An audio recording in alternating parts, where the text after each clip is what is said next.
Good morning students, कैसे हैं आप सभी। आशा करता हूँ अच्छे होंगे और साइंस एरा के डिजिटल क्लासरूम से लगातार जुड़े हुए भी होंगे। आपकी रेगुलर स्टडी कंटिन्यू रहे इसके लिए हम आपके लिए पूरी मददगार हैं। हमारी पूरी टीम इसी के लिए रात दिन आपके साथ मेहनत कर रही है, कंटिन्यूअस आपको अच्छे से अच्छा मैटर आप तक पहुंचाने का काम कर रही है। अगर कोई कमी बेसी है तो आप फ़ोन करके हमारे कॉन्टेक्ट नंबर पे अवगत करवा सकते हैं, आपको कोई प्रॉब्लम कोई डाउट समझ लग रही हो तो बेटा हम बात कर रहे थे मैथमेटिक्स में, हमने सांतत्यता पूरी कर ली थी। अवकलनीयता में आज प्रवेश लेना है। तो आपको बताया जा चुका है कि जैसे आपने 11th क्लास में पढ़ा था, किसी भी फंक्शन के पहले सबसे पहले फंक्शन किसी बिंदु पे परिभाषित हो, उसके बाद किसी बिंदु पे वो सीमा के अंतर्गत आए, लिमिट एग्जिस्ट करे, उसके बाद वो कंटिन्यू हो। कंटिन्यू तक की कहानी हमने पढ़ ली, क्योंकि जब उसकी left hand limit, right hand limit और एट द पॉइंट तीनों जगह पे वैल्यू समान आती है तो वो कंटिन्यू फंक्शन कहलाता है। लेकिन आज हम जब बात करने जा रहे हैं वो अवकलनीयता की बात करने जा रहे हैं, डिफरेंशियबिलिटी की बात करने जा रहे हैं। अवकलनीयता, किसी भी फलन की अवकलनीयता किस प्रकार से परिभाषित की जाएगी या ये किस पे डिपेंड होती है, ये कौन से कारक है जो इसे डिफरेंशियबिलिटी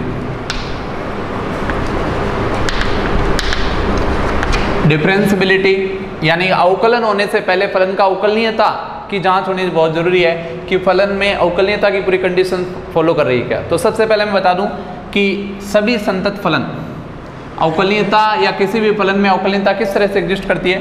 सभी संतत फलन, सबसे पहले उस फलन का संतत होना अनिवार्य है। जैसे मैंने आपसे कहा था कि 12th क्लास के एग्जाम में बैठने से पहले 10th का पास होना जरूरी है, वैसे ही सभी संतत फलन यानी कि पहले उस फलन का संतत हो। अगर कोई भी संतत फलन है और उसकी एक अद्वितीय स्पर्श रेखा उस पे करें, एक अद्वितीय स्पर्श रेखा किसी फलन पे खींची जा सके, तो ऐसी स्थिति पे फलन अवकलनीय कहलाता है। एक ऐसा फलन जो संतत हो और उसके ऊपर एक अद्वितीय स्पर्श रेखा खींची जा सके तो ऐसे फलन को संतत फलन कहा जाता है। वो उस बिंदु पर संतत होता है जिस बिंदु पे उसकी एक अद्वितीय स्पर्श रेखा खींची जा सके। जैसे आपको एक एग्जांपल दूं कि जैसे हमारे पास कोई भी फलन है, मान लीजिए कि कोई फलन, जैसे आपने मापांक फलन के बारे में पढ़ा है, तो मापांक फलन सर्वथा संतत होता है, आपको पता है सर्वथा। लेकिन अगर x बराबर 0 की बात करें तो आपने एक ग्राफ ऐसे पढ़ा होगा, x बराबर 0 पे यह फलन अवकलनीय नहीं है। क्यों नहीं है? क्योंकि इस जगह पे इसकी कोई अद्वितीय स्पर्श रेखा नहीं है। आप देख रहे हैं कि इसके लिए यहाँ पर ये इसका क्रांतिक बिंदु हो जाता है। अगर किसी भी फलन का कोई क्रांतिक बिंदु आ जाता है, किसी क्रांतिक बिंदु के बारे में भी आपको बताऊंगा, प्रथम अवकलज का शून्य होना होता है। वहाँ किसी भी फलन का प्रथम अवकलज जहाँ शून्य होता है उसे क्रांतिक बिंदु कहा जाता है। अगर किसी फलन के अंतर्गत क्रांतिक बिंदु आ जाता है तो वो वहाँ से अवकलनीय नहीं रहता, उस बिंदु पे वो अवकलनीय नहीं रहता। तो यहाँ पर हम जो बात कर रहे हैं, सबसे पहले आपको सिंपल लैंग्वेज में कि आपके सामने कैसे क्वेश्चन आएंगे, आप किस तरह से उन क्वेश्चन का सामना करेंगे, उसके बारे में बता दूं। तो अवकलनीयता की जांच करने के लिए दो तरह की कसौटी हमारे सामने आएंगी। एक होगा लेफ्ट हैंड डेरिवेटिव और एक होगा राइट हैंड डेरिवेटिव। ये तो था एक थ्योरेटिकल, उसके बारे में नॉलेज होना। अगर अवकलनीयता जांच करनी है तो हमें लेफ्ट हैंड डेरिवेटिव, बाएं पक्ष में डेरिवेटिव निकालना है, और right hand derivative.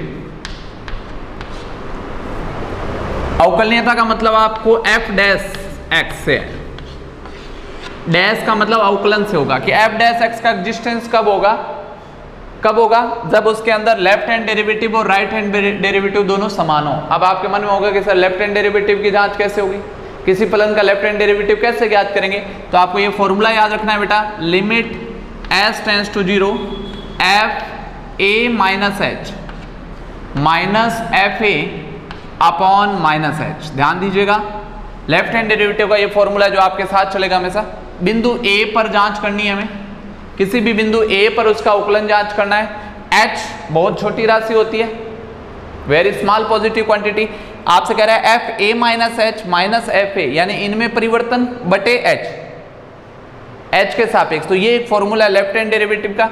Right hand derivative का जो फॉर्मूला है उसमें क्या आएगा, limit s tends to 0 f a plus h minus F A.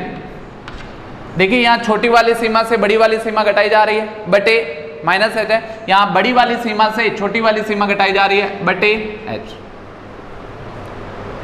तो यहाँ पर ये जो है ये एक परिवर्तन की दर ही होती है ऐसे देखा जाए तो। अवकलन क्या होता है, अगर आप अवकलन की डेफिनेशन पढ़ेंगे तो ये किसी स्वतंत्र चर के सापेक्ष परतंत्र चर की परिवर्तन की दर होती है, rate of change of dependent variable with respect to independent variable, ये डेफिनेशन होती है अवकलन की। तो अवकलन की परिभाषा यानी अवकलनीयता एग्जिस्ट करने के लिए हमें क्या करना है कि किसी ये अगर बोथ आर इक्वल, ये अगर दोनों समान आते हैं तो वो फलन अवकलनीय कहलाता है उस बिंदु ए पर अवकलनीयता की बात है। थोड़ा सा कुछ समझ में आपके आ रहा होगा, जैसे ग्राफ है, मान लीजिए कि एफ ए पर फलन का मान ये है, ये मान लीजिए ए बिंदु है, तो ए माइनस एच यहाँ होगा। सपोज को थोड़ा सा एच को मैंने बड़ा दिखा दिया है ताकि आपको दिख सके। इसमें देखिए ए माइनस एच माइनस ए क्या, या एफ ए माइनस एफ ये करूँ और बटे एच, एच का मतलब है रेशियो लिया जा रहा है, परिवर्तन की दर ली जा रही है। दर के लिए हमेशा आपको पता है इकाई से भाग दिया, तो यहाँ पे भी वही है, ए तो हमारे पास है भाई, ए माइनस एच यहाँ है तो ए प्लस एच इसके बाद में होगा। तो a प्लस एच में से जब a घटाएं और बटे h करें तो ये राइट हैंड डेरिवेटिव हो गया और ये लेफ्ट हैंड डेरिवेटिव हो गया। आप जानते हैं हमेशा बड़े से छोटा घटता है, कई जगह पे इसकी जगह ये भी फॉर्मूला लिखा मिल सकता है आपको, F a minus F a minus H upon H. अगर ये माइनस का सिंबल ना मिले तो ये समझ लेना कि पहले ये आएगा, यानी एफ ए माइनस एच बटे एच आएगा, तो उस स्थिति में भी वही है। देखो परिवर्तन की दर अब समझ में आ रहा होगा कि ये राइट है, ये राइट साइड है, इसलिए a plus H minus F a कर दिया, ए प्लस एच पे फलन का मान, ए पे फलन का मान बटे एच, और यहाँ पे लेफ्ट हैंड है इसलिए क्या कर दिया, a minus h minus F a बटे एच, और एच की जगह माइनस इसलिए लगा क्योंकि बड़े से छोटा घटाया जाता है इसलिए ऐसा किया, या ये और या ये ऐसा कर सकते हैं। तो ये फॉर्मूला आपको बहुत ज़्यादा देखने को मिलेगा। तो इस कसौटी पे हम बात करेंगे डिफरेंशिएबिलिटी की। मैं कुछ क्वेश्चंस लेकर के आपके डाउट्स पूरी क्लियर कर देना चाहता हूँ, तो देखते हैं क्वेश्चंस में क्या बात आएंगी। फलन के लिए ये बात मैं पहले ही बता चुका हूँ कि अवकलनीय होने के लिए उसका संतत होना बेहद जरूरी। फलन जब संतत होगा तभी वह उस बिंदु पे अवकलनीय हो सकता है, अगर वो संतत नहीं है तो वो बिंदु पे अवकलनीय भी नहीं हो सकता। प्रत्येक संतत फलन का अवकलनीय हो ऐसा जरूरी नहीं है, लेकिन प्रत्येक अवकलनीय फलन का संतत होना बेहद जरूरी है। प्रत्येक 12वीं कक्षा पास वाला विद्यार्थी का 10th पास होना जरूरी है, लेकिन प्रत्येक 10th वाला 12वीं पास हो ऐसा जरूरी नहीं है। तो वही सेम कहानी है, 10वीं को आप संतत मान लेना और 12वीं को आप अवकलनीय मान लेना, आपके दिमाग में कॉन्सेप्ट क्लियर हो जाएगा। तो चलिए हम देखते हैं, कुछ क्वेश्चंस के माध्यम से मैं आपको समझाना चाह रहा हूँ अवकलनीयता को, क्योंकि ज़्यादा थ्योरी में आप कंफ्यूज भी होते हैं और आपको बोरिंग भी फील होता है। तो मैं आपके सामने कॉन्सेप्ट रख देता हूँ। देखिए हमारे पास है एफ एक्स बराबर, एक सिंपल सा प्रोसेस मैंने आपके सामने रख दिया, कैसा क्यों करते हैं अवकलनीय में। x is less than or equal to 2 है and x is greater than 2 है, और आपसे कह रहा है x बराबर 2 पर जांच कीजिए कि ये अवकलनीय है या नहीं है। तो चलिए देखते हैं बेटा, हमने कहा अभी बताया था कि लेफ्ट हैंड डेरिवेटिव लेंगे एंड राइट हैंड डेरिवेटिव, ठीक है। फॉर्मूला क्या था, limit s tends to 0 F a minus h minus F a बटे माइनस एच, ठीक है। राइट हैंड डेरिवेटिव क्या होगा, लिमिट s टेंस टू 0, ये सारे क्वेश्चंस में यही लागू होगा, ये बात कॉमन है सभी सवालों में। अगर अवकलनीयता का कोई सवाल है तो बस चेक कर लिया जाए। a क्या है, a वो बिंदु है जिस पे जांच हो रही है, तो हो जाएगा limit s tends to 0 2 minus h minus F2 बटा माइनस एच, ठीक है। इधर आ जाएगा लिमिट s टेंस टू 0, ये हो जाएगा f 2 plus H minus F2 बटा एच। अभी देखिए 2 माइनस एच का मतलब 2 से लेस, क्योंकि h एक बहुत ही छोटी धनात्मक राशि, अगर वो इससे घटेगी तो 2 से कम का मतलब फलन कहाँ पे परिभाषित होगा, यहाँ होगा। तो हम यहाँ क्या लिख सकते हैं, लिमिट s टेंस टू 0, इस 2 माइनस एच को इसकी जगह ले सकता हूँ मैं x की जगह, क्योंकि fx का मान है, तो हो जाएगा 1 प्लस 2 माइनस एच। बच्चे क्या करते हैं, सीधा 2 माइनस एच लिख देते हैं, जबकि 1 प्लस है, तो 1 प्लस लिखना बेहद जरूरी। माइनस F2, 2 के लिए देखिए बराबर का सिंबल यहाँ पे, तो जब 2 रखोगे तो 1 और 2 क्या हो जाएगा, 3 हो जाएगा, बटे माइनस एच। कोई problem, no problem. Limit s tends to 0 2 plus h मतलब ग्रेटर देन 2, यानी यहाँ पे आएगा तो हो जाएगा 5 माइनस, देखिए जैसे ही माइनस होता है और आगे अगर 2 राशि है, x की जगह 2 प्लस एच है ना, तो ब्रैकेट जरूर लगाएं, माइनस F2, 2 का मान कहां से आएगा 3 हो जाएगा अपॉन h। देखो भाई 1 + 2 3 से 3 कैंसिल आउट हो गया, माइनस h से माइनस h कैंसिल आउट हो गया, यानी 1 हो गया। लिमिट का इसके ऊपर कोई इफेक्ट नहीं पड़ा। यहां पे देख लें लिमिट s टेंड्स टू 0, 5 में से 2 गया 3, 3 से 3 कैंसिल आउट हो गया, लेकिन ये क्या गया माइनस h बटा h, यानी ये हो गया माइनस का 1। आप देख रहे हैं इसकी लेफ्ट हैंड डेरिवेटिव तो है 1 और राइट हैंड डेरिवेटिव क्या है -1 है, अर्थात ये फलन x बराबर 2 पर अवकलनीय नहीं है। केवल इतना सा फॉर्मूले पे काम करना है, तो आप कहेंगे कि x बराबर 2 पर फलन अवकलनीय नहीं है, अवकलनीय नहीं है। देखिए इसको जो लेफ्ट हैंड डेरिवेटिव लिख रहा हूं यहां पे कई जगह ऐसा भी लिखा हो सकता है f डैश ऐसा, f डैश x या f डैश 2 ऐसे भी लिख सकता है। ये भी सिंबल मिल सकता है, तो आप कंफ्यूज मत होना, इसकी जगह ये आ सकता है। और ये राइट के लिए r लिख सकते हैं, वो अपने अपने बुक्स में या टीचर्स का बताने का तरीका है, वो कुछ भी लिख सकते हैं। ये चाहे आप राइट हैंड डेरिवेटिव लो या ये लिखो या ये लिखो, एक ही बात है। तो ये प्रोसीजर है, प्रोसीजर समझ में आ गया होगा। अब यही प्रोसीजर मैं प्रत्येक सवाल में आपके सामने रखूंगा, चाहे कोई सा भी सवाल आए। आप ये समझ लो अवकलनीयता पूरी हो गई है, शुरू हुई एक ही सवाल में, पूरा अगर आपके समझ में आ गया तो पूरी हो गई है। अब चले देखते हैं अगला सवाल ऐसा ही क्या होगा। तो कंक्लूजन निकल गया कि ये फलन इस पर अवकलनीय नहीं है। चलिए अगला देखते हैं, नेक्स्ट क्वेश्चन क्या है वो देखते हैं।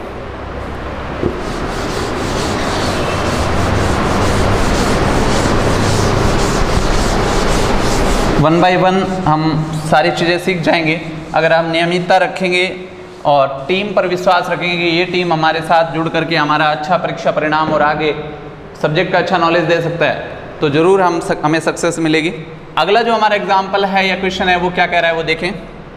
कह रहा है f(x) = x modulus of x। प्रत्येक सवाल में कुछ अपनी एक खास बात होती है। x बराबर 0 पर, x बराबर 0 पर इसकी अवकलनीयता जांच करवाई है। तो भाई सबसे पहले तो मापांक वाला फलन जो होता है ना वो पूर्णतया परिभाषित नहीं है। ये इसको इस तरह से लिख करके हम आगे सवाल हल करें तो उसमें दिक्कतें आ सकती हैं, और या तो आप ऐसे ही शुरू करना चाहते हैं तो चले कर लेते हैं। लेफ्ट हैंड डेरिवेटिव ले लेते हैं, चलिए सीधा ही, और राइट हैंड डेरिवेटिव, या तो हम इसको एक्सप्लेन करें <0 राइट हैंड जैसे हमने लिमिट में किया था, या हम सीधा ले रहे हैं उसमें भी कोई विशेष दिक्कत नहीं आएगी। चलिए देख लेते हैं। यहाँ से हमारे पास आएगा, ये आ जाएगा लेफ्ट हैंड डेरिवेटिव में क्या सिस्टम है, limit s tends to 0 f a minus h minus f a, ये याद रखना होगा आपको, बटे माइनस h। ऐसा क्यों होता है मैंने आपको समझाया था अभी ग्राफ से। राइट हैंड डेरिवेटिव में क्या होगा, limit s tends to 0 f a plus h minus f a बटे h, क्योंकि राइट साइड है तो अभी दिखाया था ना। चलिए यह जाएगा limit s tends to 0, a की जगह कौन है भाई 0 है क्या, तो यह जाएगा 0 माइनस h माइनस f0 बटे माइनस h। लिमिट ये हो जाएगा s टेंड्स टू 0, ये भी हो जाएगा 0 प्लस h माइनस f0 बटे h। 0 माइनस h रख दूं, मैं सीधा रख देता हूं, 0 माइनस h यहाँ पे रख दूं, ये हो जाएगा लिमिट s टेंड्स टू 0, तो हो जाएगा 0 माइनस h यानी माइनस h, और मॉड्यूलस के अंदर भी माइनस h रखा, माइनस 0 रखो तो ये शून्य रहेगा बटे माइनस h। आप देखेंगे माइनस h से माइनस, क्योंकि ये 0 तो खत्म हो गया, इसका तो कोई काम ही नहीं, माइनस h से माइनस h कैंसिल, और अगर इसको मॉड्यूलस निकालोगे तो प्लस h आएगा, और प्लस h में s टेंड्स टू 0 आ गया। क्यों प्लस h पे जैसे ही आप s टेंड्स टू 0 लगाओगे तो वैल्यू आ जाएगी, यह जाएगा limit s tends to 0, plus h रखोगे तो h modulus of h modulus of h, minus 0 पे 0 रहेगा बटा h, s से h cancel, s tends to 0 लगाने पे 0। आपने पाया कि बायां डेरिवेटिव और दायां डेरिवेटिव, बायां अवकलज और दायां अवकलज सेम है, अर्थात हम कह सकते हैं x बराबर 2 पर कैसा ही है, अवकलनीय है। बेटा इसी चीज के आपको बोर्ड 3 नंबर पहले दिया करता था, अब 2 नंबर देता है, बस इतना सा काम करना है। जो भी क्वेश्चन आता है उस पर सेम काम, ये स्टोरी पिछले सवाल में भी लगाई और इस सवाल में भी लगा रहा है, और प्रत्येक सवाल में लगाऊंगा। अवकलनीयता के जितने भी सवाल आएंगे सब में यही लगेगा, ठीक है। क्वेश्चन को समझना जरूरी है, सॉल्यूशन आपके समझ में आ रहा है। आगे चलते हैं, नेक्स्ट आज मैं आपको 5-7 टाइप के क्वेश्चंस दे दूंगा, उससे रिलेटिव आप क्वेश्चंस भी प्रैक्टिस करें। चैप्टर के लास्ट में डाउट सॉल्यूशन भी लेंगे हम, तब तक आपके कोई डाउट्स रहते हैं तो आप उनको स्टोर करें। नेक्स्ट हमारे पास जो क्वेश्चन है वो देखें, f x is equal to है एक्स स्क्वायर ई की पावर 1/x माइनस ई की पावर -1/x अपॉन ई की पावर 1/x प्लस ई की पावर -1/x, और ये है 0, और ये जो मान है ये x नॉट इक्वल टू 0 पे और ये है x बराबर 0 पे। ठीक है भाई, आपसे कह रहे हैं x बराबर 0 पे जांच करें, x बराबर 0 पर इसकी जांच करनी है अवकलनीयता की। हो जाए शुरू, क्या काम है कर दे। चलिए, लेफ्ट हैंड डेरिवेटिव और राइट हैंड डेरिवेटिव, दोनों बातें इसलिए एक साथ लिखता हूं ताकि आपको इनका अंतर समझ में आता रहे। Limit s tends to 0 f a minus h minus F a बट्टा माइनस h। ये माइनस h का कारण आपको बता दिया मैंने, बड़े में से छोटा घटता है लेकिन छोटे में से बड़ा घटाया जा रहा है, इसलिए माइनस लिखा है। ठीक है, राइट हैंड डेरिवेटिव क्या होगा, limit s tends to 0 f a plus h minus F a और बटे h। a का मान कितना है भाई, 0 है, तो ये हो जाएगा limit s tends to 0 0 minus h, यानी माइनस h लिख दूं सीधा, माइनस एफ 0 बटा माइनस h। यहाँ पे आ जाएगा लिमिट 0 प्लस h करूंगा तो ये हो जाएगा केवल h माइनस एफ 0 बटा h। देखिए जब माइनस h को पुट किया जाएगा तो यहीं रखने वाले हम, क्योंकि 0 से नॉन जीरो पे जो मान है वो यही है, तो माइनस h यहाँ रखेंगे तो क्या आ जाएगा, लिमिट s टेंड्स टू 0, ये हो जाएगा h स्क्वायर, क्योंकि माइनस h का होल स्क्वायर भी h स्क्वायर होगा, e की पावर -1/h माइनस e की पावर, ये माइनस माइनस प्लस हो जाएगा क्या, ये 1/h अपॉन, ये हो जाएगा e की पावर, आप जब माइनस का h यहाँ सॉरी माइनस का h जब यहाँ रखोगे तो हो जाएगा -1/h, और यहाँ पे माइनस का रखोगे तो ये हो जाएगा प्लस का 1/h। ठीक है, और बटे में आ जाएगा f0, 0 पे देखिए 0 ही है इसलिए लिखने की आवश्यकता नहीं है शायद, और बटे आ गया माइनस का h। ये सेम ही कहानी उधर भी होने वाली है। यहाँ पे देखिए ये हो जाएगा लिमिट s टेंड्स टू 0, केवल h रखना है, रख दें h स्क्वायर, ये हो जाएगा e की पावर 1/h माइनस e की पावर -1/h बटे e की power 1/h minus sorry plus e की पावर -1/h, और बटे आ जाएगा h, क्योंकि ये 0 का मान 0 आ जाता है। थोड़ा सा डिफरेंस है दोनों में, बिल्कुल उस डिफरेंस को दूर भी किया जाएगा। बाकी देखा जाए तो उससे अगर आप माइनस कॉमन ले लेते हो, अगर माइनस कॉमन ले लेते हो तो ये और ये सेम है, देखो माइनस का यहाँ से कॉमन ले लो आप, ये प्लस का हो जाएगा माइनस का, बटे में आ जाए तो ये सेम है, वैल्यू तो सेम आने वाली है, लेकिन क्या वैल्यू परिभाषित आएगी।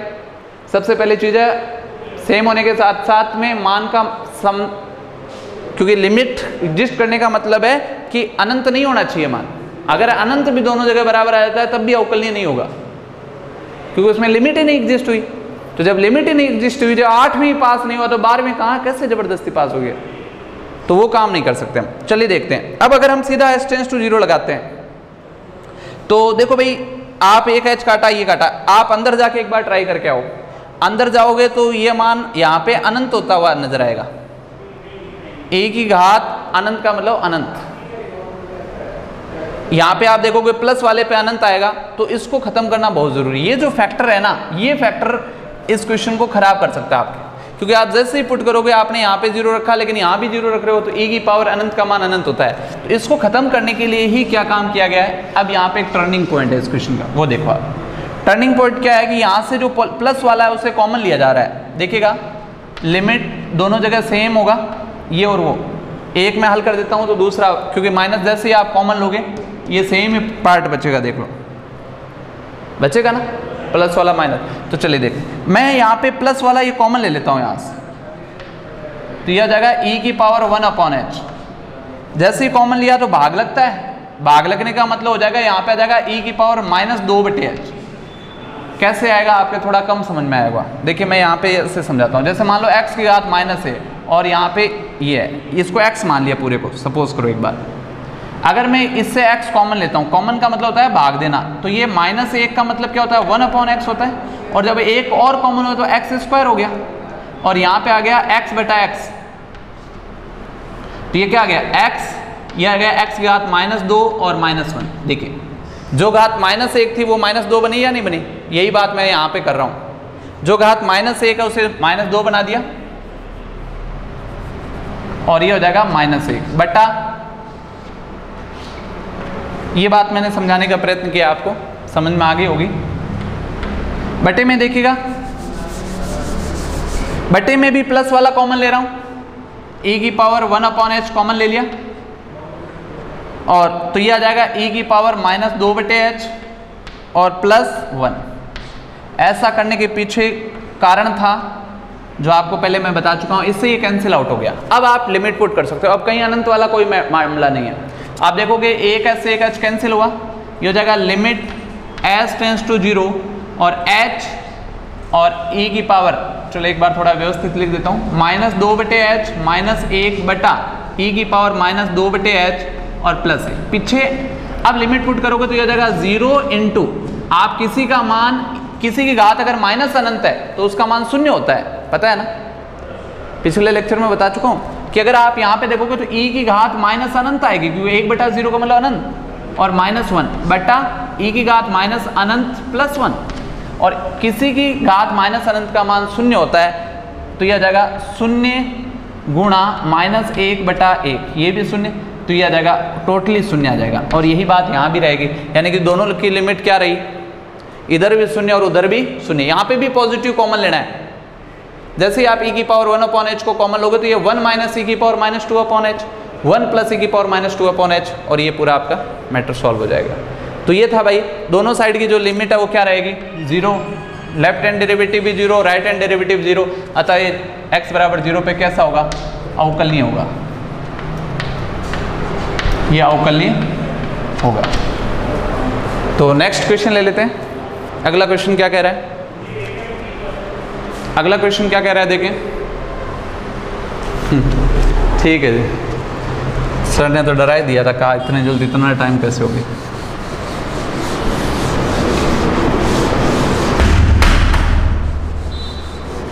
ऐसे ही धीरे धीरे आपको एक एक क्वेश्चंस के माध्यम से पूरी अवकलनीयता आपके सामने क्लियर हो जाएगी। केवल कैलकुलेशन पावर वो ठीक रखनी है, और वो जितनी आप प्रैक्टिस करोगे ना, आप इंतजार कर रहे होगे लॉकडाउन खुलेगा, स्कूलें खुलेंगी, फिर टीचर पढ़ाएंगे तब, तो आप ये सोच लो अगर 6 महीने आपने लगातार छोड़ दी पढ़ाई, उसके बाद आप कितने भी होनहार होंगे तो आपके एक बार तो आपसे पेन ही नहीं चलेगा। ट्राई करके देख लेना आप, लगातार लंबे समय के बाद कोई काम करते हैं तो उसमें एक बार हमें रवा होना पड़ता है। मोटरसाइकिल भी अगर घर पे खड़ी हो और पेट्रोल एकदम फुल हो, टकाटक एकदम बढ़िया सर्विस करवा के आप 2 साल घर पे खड़ी कर दो, दोबारा उसको स्टार्ट करो, एक बार उसको वहाँ रवा करना पड़ता है। वैसे ही आपको कम से कम 15 से 20 दिन स्कूल जाके रवा होने में टाइम लग जाएगा, अपने पेन की स्किल को बढ़ाने, माइंड की स्किल को बढ़ाने, सारी चीज़ों को याद करने में टाइम लग जाएगा। तो उस टाइम को जाया ना करें। अब आपका सही समय आ चुका, अगर आप लेट कर दी तो आप समझ लेना उसके जिम्मेदार आप स्वयं होंगे, ना कोई कोरोना होगा ना सरकार होगी, सरकारें डिसीजन लेती रहेंगी, आपको अपना डिसीजन लेना है। तो चलिए देखते हैं हम अगला सवाल क्या कह रहा है। f(x) बराबर x into 1 + 1/3 sine log of x² 0, और ये x नॉट इक्वल टू 0 पे है और यहाँ पे x इज इक्वल टू 0 पे है। आपसे कह रहा है x बराबर 0 पर फलन के बारे में विचार करना है कि अवकलनीय है या नहीं है। तो भाई देख लेते हैं, हो जाते हैं शुरू। अपना तो एक ही काम है, एक ही सिस्टम है। लो लेफ्ट हैंड डेरिवेटिव लिख दिया, यहाँ पे राइट हैंड डेरिवेटिव लिख दिया। लेफ्ट हैंड डेरिवेटिव क्या कहता है, limit s tends to 0 f(a - h) minus f(a) बटा -h, क्योंकि छोटे में से बड़ा घटाया इन्होंने, गलती की तो नीचे माइनस लगेगा। Limit s tends to 0 f(a + h) minus f(a) और बटा h। ये लो भाई, क्या काम है, 0 पर लेना है तो ये सीधा 0 - h कर दूं, ये हो जाएगा लिमिट एस टेंस टू 0। ये मैं इसलिए लिख रहा हूँ कि आप भी इसे हर क्वेश्चन में लिखे ताकि फॉर्मूला याद रहे। अगर आप इस सिस्टम को भूल गए, इसमें अगर कहीं गड़बड़ हो गई तो आगे चाहे आप कितने भी होनहार हो, चाहे कितनी भी बार सवाल हल किया हो, ये चीज़ इस बच्चों को याद नहीं रहती। इसी में गड़बड़ा जाते हैं कि सर ए प्लस एच माइनस है या एफ ए माइनस है या बटे में माइनस है। सीधा सा कॉन्सेप्ट मैंने आपको दे दिया, बड़े में से छोटा घटाना है, यहाँ छोटे में से बड़ा घट गया था इसलिए माइनस का लग गया, बाकी दोनों सेम है, ग्राफ से बताया। तो चलिए देखते हैं, a माइनस एच की जगह हो जाएगा f माइनस एच। चलो लिख देता हूँ, माइनस एच माइनस एफ 0 बटा माइनस, क्योंकि आप 0 पे जांच कर रहे हो। ये हो जाएगा लिमिट 0 प्लस एच, यानी ये हो जाएगा माइनस एफ 0 और बटे एच। देखिए अगर माइनस एच है तब भी वो नॉन जीरो है और प्लस एच है तब भी वो नॉन जीरो है, तो वैल्यू यही पुट होगी। तो यहाँ पे लिख दें लिमिट एच टेंस टू 0, ये लिख देंगे माइनस एच 1 प्लस 1/3 और sine of log of minus h का होल स्क्वायर, एच स्क्वायर हो जाएगा क्या, ये लो भाई, ये लो, और बटे में आ गया माइनस एच, क्योंकि f0 का मान 0 हो गया, मैंने लिखा ही नहीं, मैटर खत्म। यहाँ पे हो जाएगा limit h tends to 0 f h, h रखें तो ये हो जाएगा h 1 plus 1/3 sine of log of h square upon h, क्योंकि ये 0 का मान 0 हो गया। देखो माइनस एच से माइनस एच कट गया, प्लस एच से प्लस एच कट गया, चीजें तो दोनों सेम है, यानी कि अवकलनीयता होनी चाहिए, लेकिन ऐसा नहीं है। क्योंकि पिछले क्वेश्चन में मैंने आपको बताया था कि अवकलनीयता होने के लिए दोनों का मान समान होने के साथ साथ में उनका मान परिभाषित होना भी जरूरी है, एक फिक्स वैल्यू होनी जरूरी है। मान तो दोनों के समान नजर आ रहे हैं, क्योंकि यहाँ पे भी यही सेम है, देखो स्टोरी इतनी है, यहाँ पे भी देखो ये सेम है, क्योंकि ये प्लस एच से प्लस एच कट गया, माइनस एच से माइनस एच कट गया। अब दोनों का मान क्या परिभाषित है वो देखना जरूरी है। अब देखिए बेटा, अगर लॉग एच स्क्वायर की बात करूं मैं, तो अगर मैं एच टेंस टू 0 करता हूं तो इसका मान लॉग 0 का मान इनफाइनाइट होता है, तो वो हमें पता नहीं है। इनफाइनाइट का मतलब अपरिभाषित है, कुछ पता नहीं। इनफाइनाइट का मतलब कोई फिक्स वैल्यू नहीं है, उसका मान 1 भी हो सकता है, 2 भी हो सकता है, 5 भी हो सकता है, 5.5 भी हो सकता है, 4.5 भी हो सकता है, 5.25 भी हो सकता है, 9 भी हो सकता है, 9.25 भी हो सकता है, यानी कि कुछ भी पता नहीं है क्या हो सकता है, किसी के बारे में हम फिक्स नहीं कर सकते।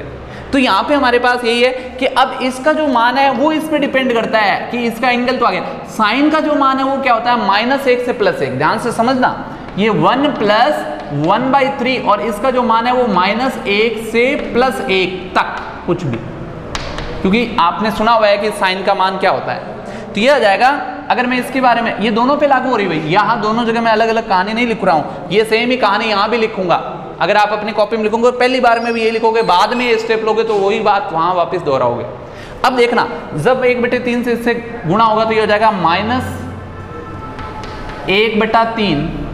देखो 1/3 को अंदर ले जा रहा हूँ यहाँ थोड़ा सा समझाने के लिए, 1 प्लस ये हो जाएगा -1/3 से 1/3 तक, कुछ भी मान हो सकता है। जब 1 में जोड़ूंगा तो 1 में से 1/3 घटाया तो आ गया 2/3, ये हो जाएगा 2/3 से, और अगर 1 में 1/3 जोड़ा तो ये आ गया 4/3 के बीच, कुछ भी के बीच अनिश्चित मान, क्या आ गया, अनिश्चित मान। जब इनके बीच अनिश्चित मान है तो इधर हो सकता कुछ और हो, इधर हो सकता कुछ और हो, और जब तक ये निश्चित नहीं होता तब तक हम कहेंगे। आपने ये फाइनली रिजल्ट क्या पाया कि इनका जो मान है वो निश्चित नहीं है, वो कोई अनिश्चित मान है, तो आप कहोगे कि x = 0 पर दिया गया फलन कैसा नहीं है, अवकलनीय नहीं है, अवकलनीय नहीं है। ये है भाई, गणित की भाषा में इसका जवाब मिल गया कि इसका जो आपने देखा कि इसका left hand derivative right hand derivative समान आ रहे थे देखने में, लेकिन वो एक निश्चित अंतराल के बीच में आ रहे थे। अब उस अंतराल में हो सकता है वो समान हो भी, हो सकता है समान ना भी हो, तो इसका मान भी एक अंतराल में दे दिया, उसका मान भी एक अंतराल में दे दिया, तो पता नहीं इधर का क्या जाए उधर का क्या जाए। ऐसी स्थिति में हम क्या करते हैं, जब तक इनके निश्चित मान नहीं प्राप्त होते तब हम उसको अवकलनीय की कैटेगरी में नहीं ले सकते। अगला, हर सवाल में एक नई चीज़ सीखने को मिलेगी। कुछ 8-10 टाइप के सवाल है आपके सिलेबस में, वो कर लेंगे बस, कोई दिक्कत ही नहीं। बाकी कहानी एक ही जगह से शुरू है। अगला देखते हैं बेटा।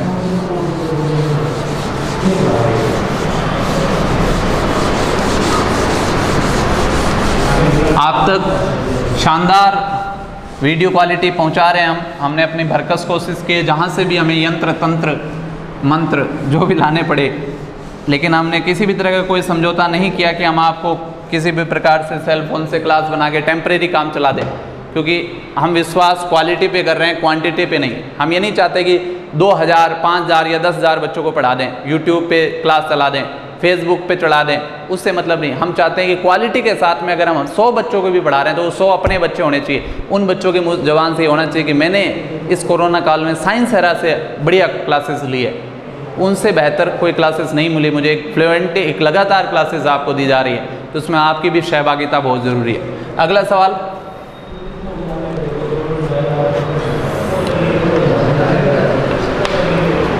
x बराबर 0 पे, x बराबर 0 पर एक फलन है f(x) बराबर x root of x minus root of. हर तरह के सवाल देखने में कुछ अटपटे से सारे टाइप के सवाल दिखेंगे आप। ये पूछ रहा है कि ये अवकलनीय है क्या, ये सवाल पूछा जा रहा है कि क्या ये अवकलनीय है। चलिए देख लेते हैं होगा या नहीं होगा, अभी सारी कहानी आपके सामने हो जाएगी।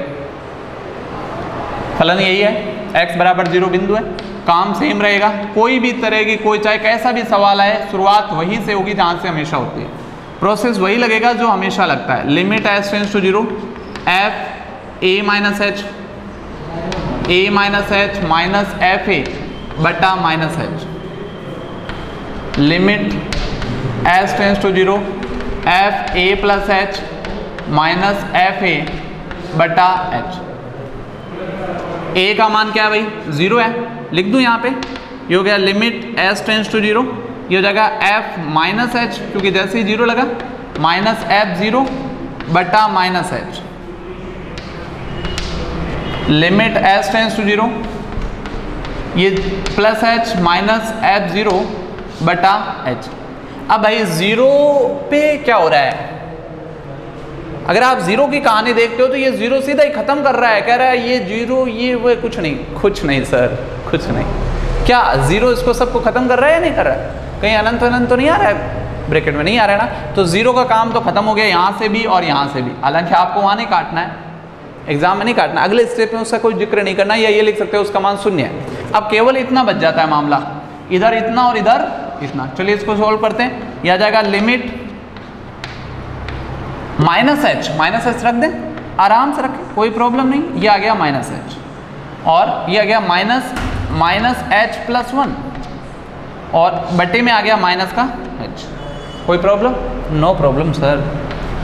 लिमिट एच टेंड्स टू 0, आपने देखा कि जैसे आपने यहाँ एच रखा तो यह एच रूट एच और माइनस एच प्लस 1, ठीक है, ऐसा ही है, ये लो, सही है ना, हो गया सर टाइम तो है नहीं, एक सेकंड सर बीच में तो यहाँ पे हमारे पास क्या है, माइनस एच से माइनस एच कैंसिल आउट हो गया, प्लस एच से प्लस एच कैंसिल आउट हो गया। अब यहाँ पे देखिए कि रूट के अंदर माइनस है, अगर रूट के अंदर माइनस है तो इसको हम कैसी संख्या कहते हैं, काल्पनिक राशि। ये काल्पनिक राशि है। और इधर अगर हम जैसे हमने s टेंड्स टू 0 लगाया, लेकिन उससे पहले 0 का मतलब है कि ऐसा नहीं कि वो 0 ही है, वो 0 के नज़दीक है, 0.001 भी अगर है ना तब भी वो काल्पनिक बन गया। यहाँ पे अगर s टेंड्स टू 0 है तो 1 में से कुछ भी घटा तो 0.9, तो वो कुछ ना कुछ डिफर आएगा। यहाँ पे देखेंगे तो ये वास्तविक और ये बात। अब बताओ कोई काल्पनिक मान किसी वास्तविक मान के बराबर आ सकता है क्या? यहाँ पे अगर आप देखोगे चाहे मान कुछ भी हो तो ये वास्तविक होगा। ये क्या है? वास्तविक राशि। कभी भी कोई भी काल्पनिक राशि किसी वास्तविक राशि के समान नहीं हो सकती। यहाँ पे आप देख रहे हैं माइनस एच के कारण, सीधा आपको यही लॉजिक देना है सवाल में, कोई मान नहीं रखना। आप सोचो कोई बच्चे जिद करेंगे सर एच 0 रख दो, यहाँ 0 आ जाएगा, ये रूट माइनस 1 आ जाएगा, ये भी रूट माइनस 1 आ जाएगा। नो, मैंने कहा था जब तक लास्ट स्टेज तक कैलकुलेशन ना हो जाए, जब तक सरलीकरण एकदम फाइनल तक ना हो जाए, एच को रखने की जल्दबाजी नहीं करनी है। एच टेंड्स टू 0 रख के आप पहले ही उसे गलत कर सकते हो, चाहे आप पहले स्टेप पे रख देना, भले सवाल वहीं से खत्म हो जाएगा। सवाल को खत्म नहीं करना, सवाल को सही खत्म करना है। तो यहाँ पे हमारे पास क्या है कि ये काल्पनिक राशि आई है और ये वास्तविक राशि आई है जो कि कभी भी समान नहीं हो सकती। अगर ये समान नहीं हो सकती तो ये x बराबर 0 पर अवकलनीय भी नहीं हो सकती। तो हम लिखेंगे x बराबर 0 पर अवकलनीय नहीं है। ये बहुत बारीक से डिफरेंस है वो आपके सामने मैं रखूंगा, अवकलनीय नहीं, कि इनके अवकलनीय नहीं होने का क्या कारण है। यहाँ पे काल्पनिक राशि आई है और यहाँ पे वास्तविक राशि आई है, इस कारण से ये कभी भी इक्वल नहीं हो सकते। तो इसी के साथ आज का लेक्चर इतना ही होगा। हम अवकलनीयता के सवालों को आगे भी आपके सामने जारी रखेंगे। 4-5 टाइप आज हुए हैं, कुछ 4-5 टाइप और भी हैं, वो कल रखेंगे। आप कंटिन्यू रखें अपने पढ़ाई को। Okay, happy learning, good night.